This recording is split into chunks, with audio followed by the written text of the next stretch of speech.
Yeah. Tuddle, it's it looks like it's gonna be like rainy all weekend. So we're still going, right? I gotta tell you. Are you serious? Look at that outside. Look at it outside. It looks like barn. Does it make any sense to go boating in that? Oh my God! But that's part of boating. I mean, like No. Getting struck by lightning.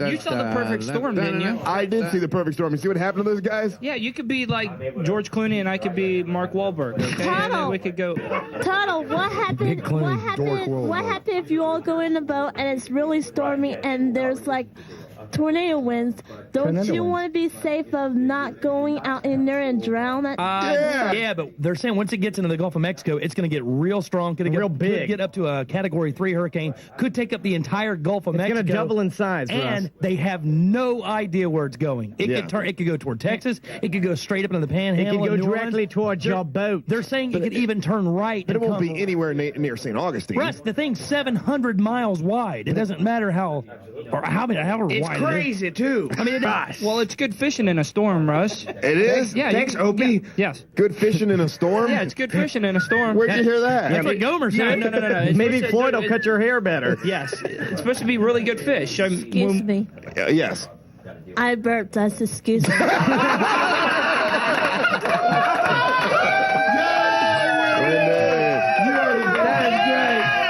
Thank you, Wendy. All right, I appreciate that. Okay, so let's go ahead and bring Dirty Jim. Oh, we're going to do it now? Yeah. You got to sing the song. Yeah, let's do it right here. Let's do it. Ready? Yeah. This is for you, Wendy. From your one hot, sexy lover man. All right? All right.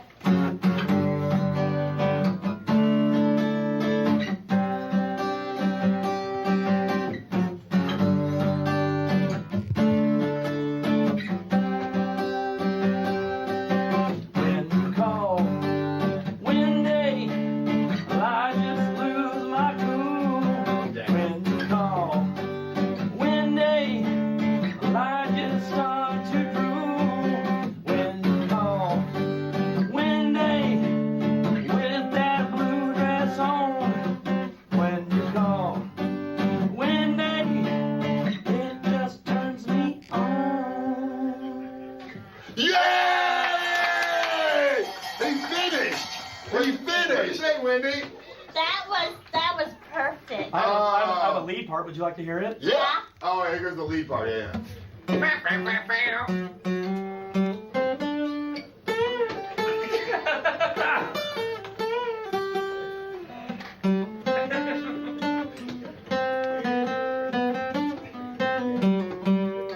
Oh!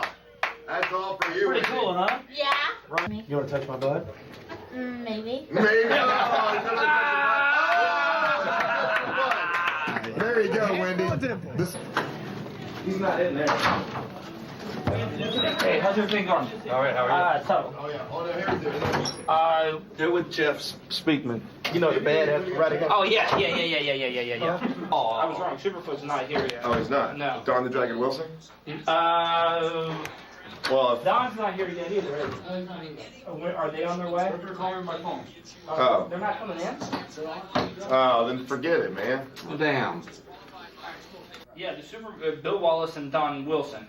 But they're telling me this guy named Jeff Speakman, who Russ doesn't want to talk to, it was promised to get on the air as well. Jeff Speakman, he's I don't know either. Jimmy knows who he is. Let me get Jimmy to explain who the he is. I told him, I said, they're not going to...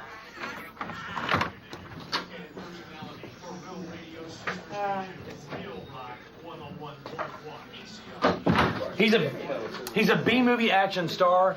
They tried to turn him into a Jean-Claude Van Damme type guy.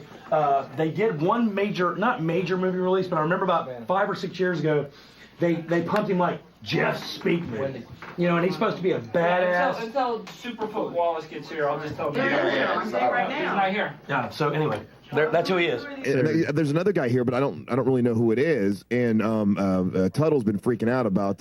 I guess there's a lot of people that It's Walt Wondertoe Wilson. It's amazing. Yeah, I didn't know who it was, but now look at Tuddle. He's over there freaking out. He's turning red. Every different. He gets all crazy. Why does he get so crazy about everything? I think that he's just trying. He feels bad that he has to explain people. Right. I mean, here's the thing. Imagine you being a PR guy, and you walk in with your guy who you think is a pretty big star because he's been in a couple motion pictures. No, what's his name? His name is Jeff Speakman. Jeff Speakman. Yeah, and he's supposed to be kind of a badass. He was in a couple movies. Actually, I remember one movie they promoted it like on network television. I think it was his breakout movie. Once again, this is stuff I just remember off the top of my head. But you're your PR person, and Tuddle's there trying to explain to you how the host of the show doesn't have any clue who you are. Oh, the movie was Here comes Tuddle. He's freaking. Tuddle, what's going on, man? What are you doing? They all want to go on the boat with us. Bill Wallace should be here any minute. Okay, all right. Don Wilson's not going to be able to make it in today. Okay, right. So Bill Wallace should be here any moment. Okay, all right. You okay? Not really. What's the problem? Well, I guess we've had people promising people to get on the air without our permission, and some people are upset right now. Russ, the big movie that Jeff Speakman did, and I remember it now, and you guys will probably remember it was called The Perfect Weapon, and he was supposed to be the perfect weapon. Oh, I remember that. Yeah, remember that? Yeah. Well, bring Jeff Speakman in then. He's a pretty bad. Yeah, what are you doing, Tuddle? What do you mean, what am I doing? Tuddle, keep the guy down. You don't leave Jeff Speakman in the back room. Yeah, what are you Bring trying him to keep the guy down for? Jeff Speakman. Right. Yeah, bring the guy in here. I'm sorry this guy tried to keep you out there. He's a little pain in the ass. You know what I was thinking? Nice guy. Public, you were kind of hoping it would be kind of like a Steven Seagal kind of a thing, like the first movie would catch fire, right? Yeah, but probably 100 pounds lighter. Yeah. He's a big guy, isn't he? He's a fat pig. I thought Steven Seagal was a 15-degree super duper turbo ninja. He could only teach in China. He's a third Patty Whopper. So you guys, Wasn't he in like the CIA or something before he became a movie star? I don't know. You don't know? No one does, do they? Nobody knows. No one knows. I mean, if he really was, nobody would be asking that question because those guys don't go around and publicize that they were in the CIA. Especially when they're that deep, right? I think it was the YMCA. No. Now, killing with karate dudes. So, what do you think of Van Damme? Not much. Yeah, he's not. He's a great ballet dancer. Yeah, not a real badass though. I don't think you'd find badasses who would call him a badass. My sister used to do ballet and tap dance. You should see him looking at her right now. So, all right. Now, That's how tough that is. What are you doing now? I know you're here to promote something. Right. We'll begin next week teaching at a place called the Lisa Merlin House, which is a home for battered women. They're a wonderful organization. And I have an organization called the Champions Foundation where we teach Kempo karate to either underprivileged kids or people in trouble. Right on. I've got about 120 karate schools in 16 countries. Dang! Wow. And so I travel all over the world and teach, as well as do movies, obviously. Yeah. And so we're going to start here next week at the Lisa Merlin House, and we're very excited about that. Hey, is that confirmed? Is on this phone call? Yeah, this is him. Billy the phone freak hooked us up. Unbelievable. On the line with us right now is Steven Seagal. No. Steven Seagal, you're on Real Radio. Hey, Monsters, how's it going? Steven Seagal. Hey, Steven. Let me tell you about this Fred Travellino looking MFer. This is Jeff Speakman that's here. Right. He says you're kind of a fat tub of lard. So he looks like Fred Travellino, and what are you doing? What are you doing? Steven. They got these new. Are you? They got these new BK broilers. Are you chewing on your lips? I'm eating a BK broiler. Oh, I didn't know. I thought you were chewing on your lips. And I was in the CIA, and I also have a band called Moonstar Dancer Child. That's the name of your band? Right. Moonstar Dancer. Now, what do you say about other action artists that say you're really not as tough as you tell everyone that you are, and you're really not as into it's the well martial arts? connected and stuff. I'd rather not talk about that, but have you tried that new taco bowl they have at Taco Bell?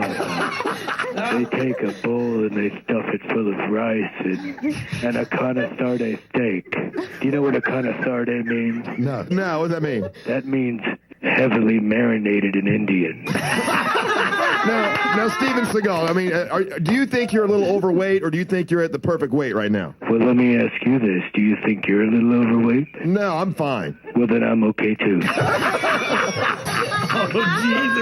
Thanks very much, Steven Seagal. I have a feeling that wasn't really Steven Seagal, guys. I don't think that was really him. He was eating a big gay broiler. Yeah. Steven Seagal's the only guy I've ever seen in a nightclub eating a hot dog. And wearing a gi. That's a true story. Jimmy tells the story about the. I want to hear that story. Tell him about the gi and the hot dog. What happened? There's a nightclub we work at here in Orlando called the Roxy, and on Monday nights we do fight nights where they set up a ring. Some of your guys come down. I've met a couple of them there, and Steven Seagal was in town doing something one night or whatever, and he came up. And he comes up in the nightclub wearing one of his satin karate gi things in the nightclub, and he's a big guy. I don't know how big he was. He was like 6'3" or 6'4", and he was eating a hot dog from the hot dog stand in the VIP section. Now, he was a plenty nice guy. I had no problem with him. He was a super, but he is a monster of a guy. But he is a fat man. How many hot dogs did he eat? Well, I only saw him eat the one, but I'll tell you what, he ate that so fast he could have had 6 more. He snorted talking to him. Oh, yes, Black B, question for Jeff Speakman. Yes, I would just like to tell Jeff that he's not the only black belt in these rooms. Oh, that's right. If you see here, yes, when I was 8 years old. Black B has Black belt. Oh, wow. Don't mess with Black B. So don't be talking to me. Where I can't think of, you were like married or something, and you were being chased around and you didn't know why. Was William Shatner in that movie with me? Yeah, Oh boy, those guys were fighting near a lake. I had to go to something, weren't therapy you? to get over that.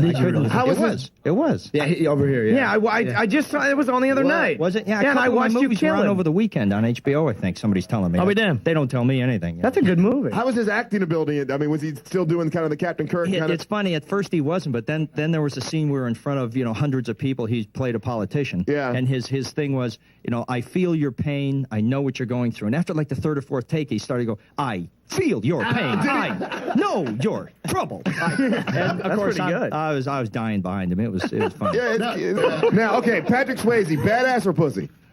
I really don't know. I mean, it's that's the one. Those are the ones you got to worry about. Well, G-Russ, I don't know. Doesn't he have a song called "She's Like the Wind"? It's not about farts. I'm telling you, Patrick Swayze's a badass.